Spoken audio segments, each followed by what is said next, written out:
Hey, what's going on, guys? I am Follygon, and in this video, I am going to talk to you about a little idea called self-critique. So I'm sure many of you are familiar with the idea of critique. You post your image online of what you're working on in the hopes of getting some good critique, but that is often very rare and hard to come by. And hopefully somewhere in that mess of internet, someone will come by and say something constructive that is actually helpful and can push you to improve your work slowly but surely over time, getting to a place that maybe feels a little bit better until you get to a masterpiece, right? Which is not what we have here. This is actually where we are going to start in today's video, and I am going to self-critique my own artwork here. I spent just a little over an hour sculpting this head. These are kind of the stages in between to get up to this point. And I'm going to be trying to use some of these past stages and talking about some of my mindsets in terms of self-critique that can maybe help you with your own artwork when you're struggling to find that outside eye that could potentially give you some good critique and lead you to some better artwork in the future. So it turns out that we're actually pretty good at critiquing our own artwork ourselves, but it's just kind of tough for us to find the time or the mental state to get to a place where we can critique our own work. So if you are looking at one of your artworks right now, I want you to take a step away from it for at least an hour, come back with fresh eyes, and that is where we're going to start. For me, I've already taken a little bit of time away from this. I sculpted this bright and early this morning at 7 a.m. And since then, I've taken a little bit of a break to critique some of my own students over on the Appeal Academy. And now it's time to critique my own work. So let's get in and figure out what we want to improve on here. So we'll just start back at this point here, which was maybe about 15 minutes in on my sculpt. Very rough. If you guys didn't see the last video where I was talking about the planes of the face, I think that is an awesome place for you to start and maybe learn some constructive ideas for blocking out a head, focusing on plane changes, and maybe just some of the general mindset that I like to think of when I am working on a head in those nice early stages. I actually want to critique some of these as well just a little bit to point out some problem areas that I struggled with as I was sculpting on this, because I actually think that this is very helpful for improving in the future. One area here specifically, which is called the nasolabial fold. It's essentially this transitional area. It's more of a wrinkled area on a lot of older faces, on younger faces, which is what I was sculpting. Not typically that strong. I sculpted in this form as a nice landmark for myself, but as you can see, it actually created this very hard separative area, this separative plane change through this form.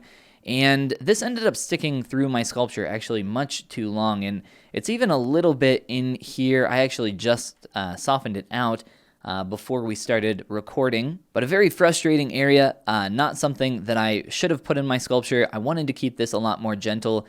For the most part, I would say keeping in a lot of these hard edges like what I have here is absolutely fine when you are working on the early stages of a face. But at least for me, I should know better by this point that I don't need to sculpt in every little detail, and this is definitely an area where I should be focusing a little bit more on creating a softer transition in those earlier stages. So that's something I want to work on moving forward. Just moving on to that next step, you can see it has softened up at this point, but there is just the slightest bit. If I rotate around, you can kind of see this very gentle shadow cast up through this form. That is exactly what I'm talking about.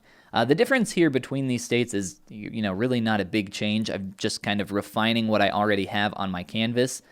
The proportions from the profile change quite a lot to not be quite so thick in the forehead and quite so heavy set, kind of leaning awkwardly forward, kind of like that. Feels a little bit odd. So I've started to correct some of that stuff.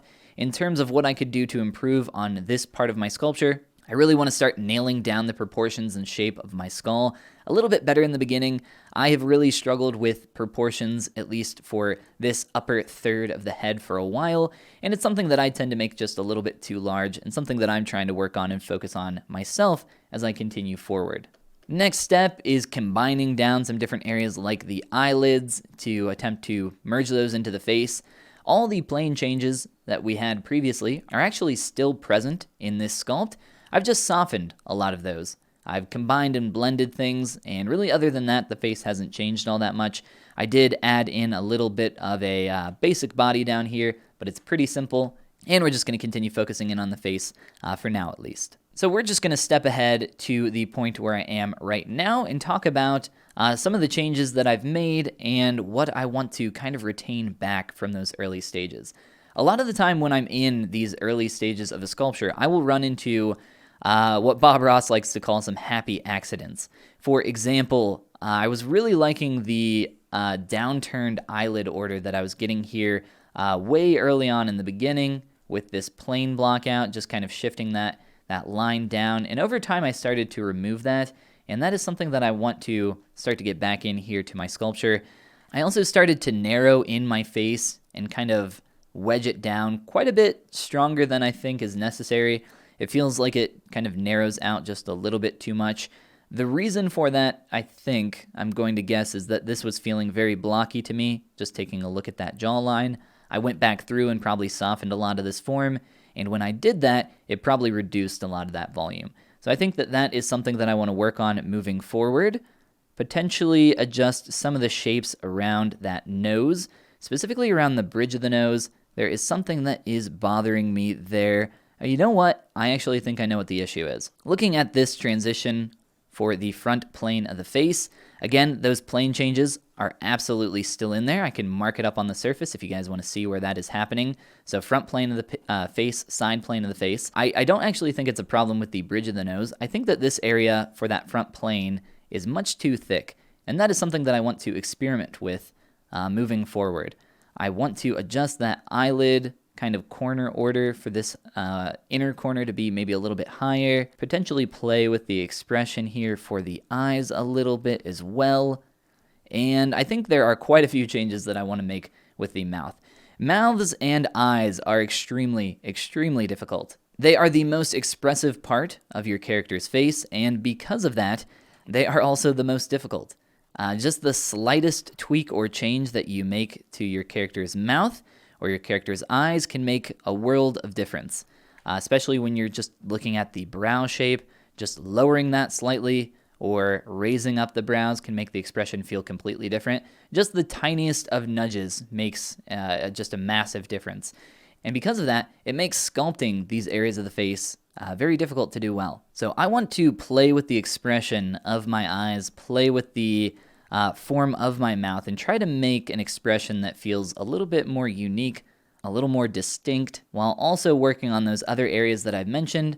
I think in combination as well with the wedge of the face, something that I am noticing here is that this cheekbone or this plane change feels a little bit too high right through this transitional area.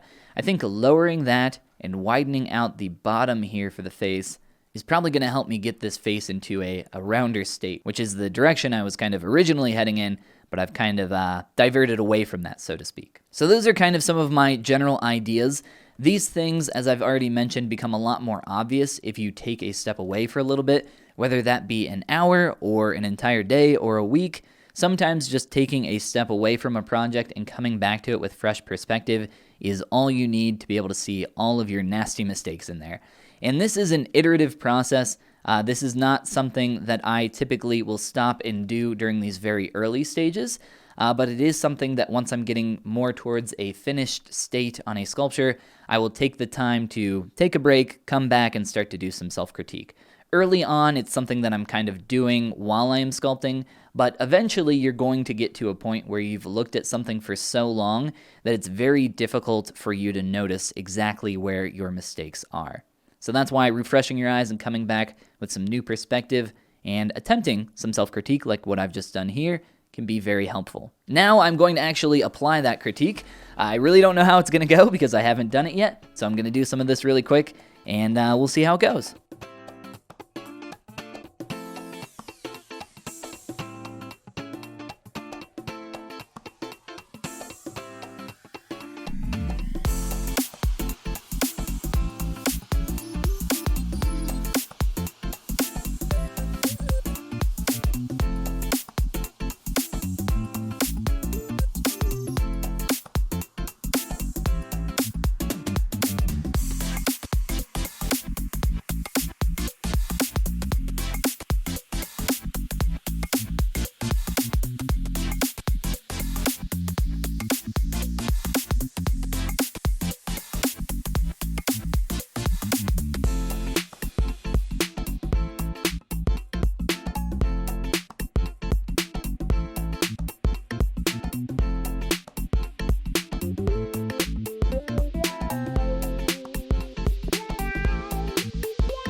All right, that was about 10 minutes of some sculpting there, a little bit of self-critique to improve on my work. Overall, I think I'm really happy with the new direction, specifically with the area of volume here around the lower portion of the face, kind of lowering that area of the cheekbone that I was kind of talking about before, essentially avoiding this feeling super gaunt or kind of like wedge-shaped. I feel like the rounded form that I was kind of hinting at here at the top of the head, it just feels very awkward. It starts to kind of like change in terms of shape language altogether.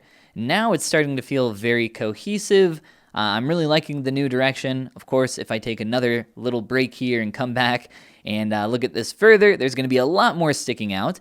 But with just a short amount of time of 10 minutes, like I said, there's a lot of good changes starting to take place here.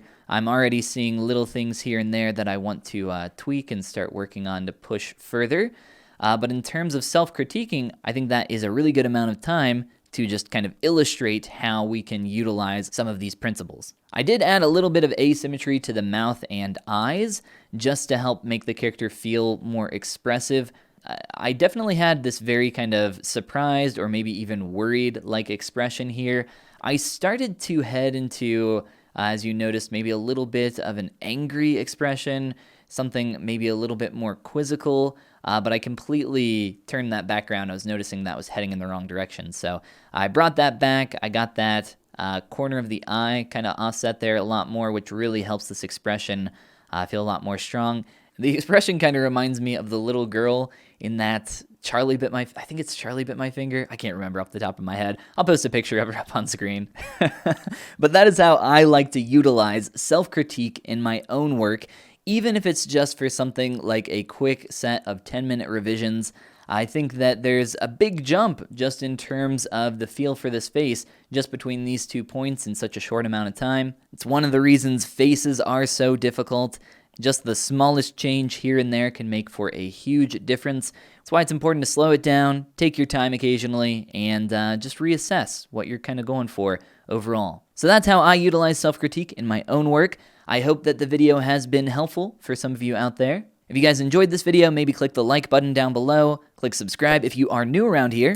And if you'd like to learn more about digital sculpting, check out gumroad.com/Follygon, where you can find things like my custom brushes, materials, and online courses like the Appeal Academy, which is where I give personal mentorship and critique for all of my students. Very similar to what I just did here, but actually quite a bit longer. At least 30 minutes per session, but typically they go quite a bit longer and closer to an hour in length. And there are about 7 or 8 of those for every single student throughout the entire course. So if that sounds like something that interests you, check it out, appeal.academy. There's a link down below in the description. And with that, you guys have a fantastic rest of your day, and I will catch you in the next video.